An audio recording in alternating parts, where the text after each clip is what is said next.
இந்த வீடியோல SDAT sports ஹாஸ்டலுக்கான செலக்ஷனுக்கான ஒரு நோட்டிஃபிகேஷன் வந்து விட்டுருக்காங்க. அஃபிஷியலா அவங்களோட வெப்சைட்ல. அது யாருக்கு, யார் யார் அப்ளை பண்ண முடியும்? எந்த டேட்ல வந்து நம்ம அப்ளை பண்ணணும்?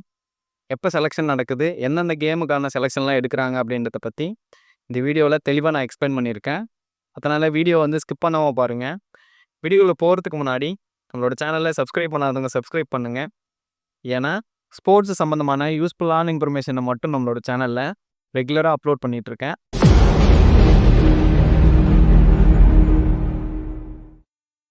எஸ்டிஏடி ஸ்போர்ட்ஸ் ஹாஸ்டலுக்கான ஒரு அஃபிஷியலான ஒரு நோட்டிஃபிகேஷனை வந்து அவங்களோட வெப்சைட்டில் விட்டுருக்காங்க. இது யாருக்கு அப்படின்னு பார்த்தீங்க அப்படின்னா, காலேஜ் படிக்கிற ஸ்டூடெண்ட்டுக்கு 12th முடிச்சுட்டு காலேஜ் போய் ஜாயின் பண்ணோம் இல்லையா, அவங்களுக்கான sports hostel selection, sports hostel of excellence இந்த நோட்டிஃபிகேஷன் தான் விட்டுருக்காங்க. இதில் என்னென்ன கேம் இருக்குது, யார் யார் அப்ளை பண்ணலாம், எப்போ செலெக்ஷன் நடக்குது, எந்த இடத்துல செலெக்ஷன் நடக்குது அப்படின்றத பற்றி நான் பொறுமையாக படித்து காட்டுறேன். அந்த பிடிஎஃப்பும் வந்து உங்களுக்கு டிஸ்பிளேவில் வந்து காட்டுறேன். ஆன்லைன் அப்ளிகேஷன் வந்து சப்மிட் பண்ண கடைசி டேட் பார்த்தீங்க அப்படின்னா 6/4/2025 ஈவினிங் 5 மணிக்குள்ளே நீங்கள் ஆன்லைனில் அப்ளிகேஷன் வந்து சப்மிட் பண்ணியிருக்கணும். இது வந்து டைரெக்டாக ஸ்டேட் லெவல் செலெக்ஷன் ட்ரையல்ஸ் வந்து நடத்துகிறாங்க. 8ஆம் தேதி 8/4/2025 காலையில் 7 மணிக்கு ரிப்போர்ட் பண்ணணும். அது என்னென்ன கேமுக்கு எங்கெங்கே நடத்துகிறாங்க அப்படின்ற டீட்டெயிலை வந்து சொல்லியிருக்காங்க. தடகளம் ஆண் பெண் 2 பேருக்குமே, பளு தூக்குதல் ஆண் பெண் 2 பேருக்குமே, ஜூடோ ஆண் பெண் 2 பேருக்குமே, வாள் விளையாட்டு ஆண் பெண் 2 பேருக்குமே, கால்பந்து ஆண்களுக்கு மட்டும், கையுந்து பந்து ஆண் பெண் 2 பேருக்குமே. இது எங்கே செலெக்ஷன் நடக்குதுன்னு பார்த்தீங்கன்னா, ஜவஹர்லால் நேரு விளையாட்டரங்கம் சென்னையில் செலெக்ஷன் நடக்குது. 8/4/2025 அன்றைக்கி வந்து காலையில் 7 மணிக்கு வந்து அங்கே ரிப்போர்ட் பண்ண சொல்லியிருக்காங்க. அடுத்து பார்த்தீங்கன்னா, கூடைப்பந்து ஆண் பெண் 2 பேருக்குமே செலெக்ஷன் நடக்குது. குத்துச்சண்டை ஆண் பெண் 2 பேருக்குமே, கால்பந்து பெண்களுக்கு மட்டும், கைப்பந்து ஆண் பெண் 2 பேருக்குமே மற்றும் ரக்பி வந்து பெண்களுக்கு மட்டும். இது பார்த்தீங்கன்னா நேரு உள் விளையாட்டரங்கம் சென்னை. அதுவும் பார்த்தீங்கன்னா 8/4/2025 அன்றைக்கி வந்து காலையில் 7 மணிக்குள்ள ரிப்போர்ட் பண்ண சொல்லியிருக்காங்க. அப்புறம் ஹாக்கி ஆண் பெண் 2 பேருக்குமே வந்து இது எங்கே நடக்குது அப்படின்னா, எம்ஆர்கே ஹாக்கி விளையாட்டரங்கம் சென்னையில் வந்து நடக்குது. சேம் இதுவும் அதே டேட்டில் தான் வந்து நடக்குது. 7 மணிக்கு நம்ம ரிப்போர்ட் பண்ணணும். அடுத்து கபடி வந்து ஆண் பெண் 2 பேருக்குமே செலெக்ஷன் எடுக்கிறாங்க. நேரு பார்க் விளையாட்டரங்கம் சென்னை இங்கே வந்து செலெக்ஷன் நடத்துகிறாங்க. சேம் அதே டேட்டில் தான் காலையில் 7 மணிக்கு வந்து நம்ம ரிப்போர்ட் பண்ணணும்.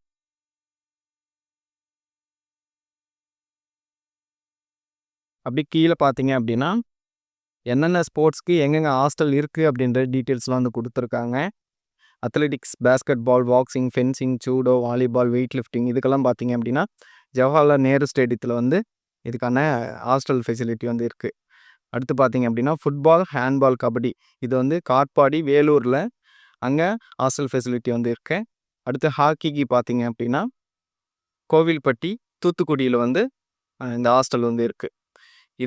இது வந்து பாய்ஸ்க்கான ஹாஸ்டல்ஸு மேலே இருக்கிறது எல்லாமே. கீழே பார்த்தீங்க அப்படின்னா கேர்ள்ஸ்க்கான ஹாஸ்டல்ஸ் எங்கெங்கே இருக்குன்னா, ஹாக்கிக்கு வந்து mayor Ramakrishnan stadium, M R K stadium Chennai வந்து இங்கே வந்து ஹாக்கிக்கான ஹாஸ்டல்ஸ் இருக்குது. அப்புறம் athletics, basketball, boxing, football, fencing, judo, volleyball, weight lifting இதுக்கெல்லாம் பார்த்தீங்கன்னா ஜவஹர்லால் நேரு இண்டோர் ஸ்டேடியம் வந்து சென்னையில் இருக்கிற இடத்துல ஹாஸ்டல் ஃபெசிலிட்டி இருக்குது. அதுக்கப்புறம் ஹேண்ட்பால், கபடி, ரக்பி இந்த 3 கேமுக்கும் பார்த்தீங்கன்னா காஞ்சிபுரம் மாவட்டத்தில் எஸ்டிஏடி ஸ்போர்ட்ஸ் ஹாஸ்டல் இருக்குது.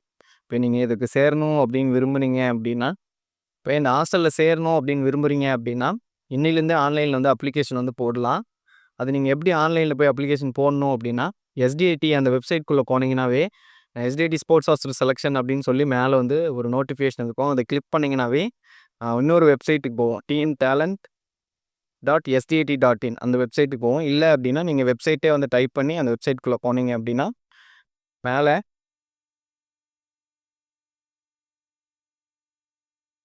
போனீங்க அப்படின்னா உள்ளே வந்து apply for sports hostel of excellence அப்படின்னு கொடுத்துருப்பாங்க. அதில் கைட்லைன்ஸ் கொடுத்துருப்பாங்க. கொடுத்தீங்க அப்படின்னா பிடிஎஃப் வந்து டவுன்லோட் ஆகும். என்னென்ன டேட்டில் வந்து செலெக்ஷன் நடக்குது, ஹாஸ்டல்ஸ் எங்கெங்கே இருக்குது அப்படின்ற டீட்டெயிலை நான் முன்ன சொன்ன டீட்டெயிலாம் அதில் வரும். அடுத்து அப்ளை நான் கிளிக் பண்ணிங்க அப்படின்னா உள்ளே வந்து என்னென்ன டீட்டெயில் கேட்டிருக்காங்க அப்படின்னா, விண்ணப்பதாரரின் பெயர், அப்புறம் வந்து அவங்களோட ஜெண்டர், டேட் ஆஃப் பர்த்து, வயது கேட்டிருக்காங்க. அப்புறம் கான்டாக்ட் நம்பரு, அப்புறம் இமெயில் ஐடி, ஃபாதர் இல்ல மதர் கார்டியனோட பேர் கேட்டிருக்காங்க. அதுக்கப்புறம் நீங்கள் யூஜி சேர்றீங்களா இல்லை பிஜி சேர்றீங்களா அப்படின்றத வந்து கேட்டிருக்காங்க. 12th முடிச்சுட்டு சேர்றவங்க யூஜி ஜாயின் பண்ணுவாங்க.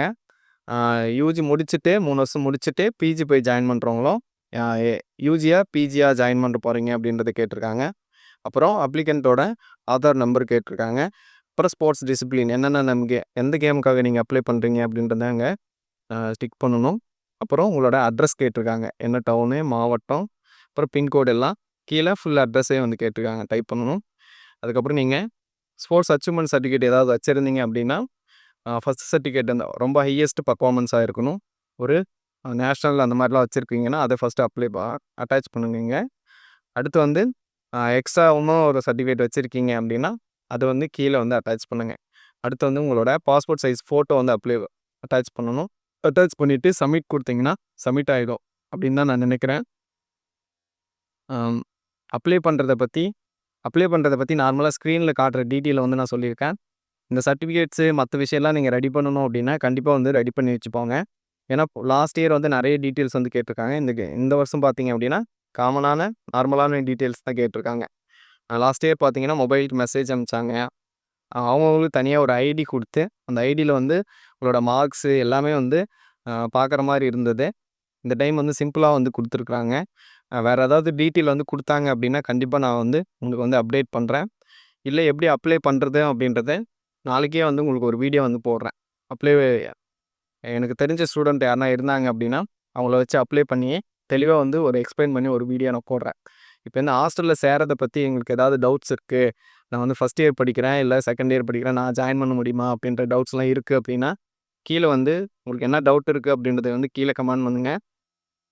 அடுத்த வீடியோவில் நான் எப்படி அப்ளை பண்ணுறது, உங்களுக்கு என்னென்ன டவுட்ஸ் இருக்கோ அது எல்லாமே கிளாரிஃபை பண்ணி ஒரு வீடியோ வந்து நான் தெளிவாக போடுறேன்.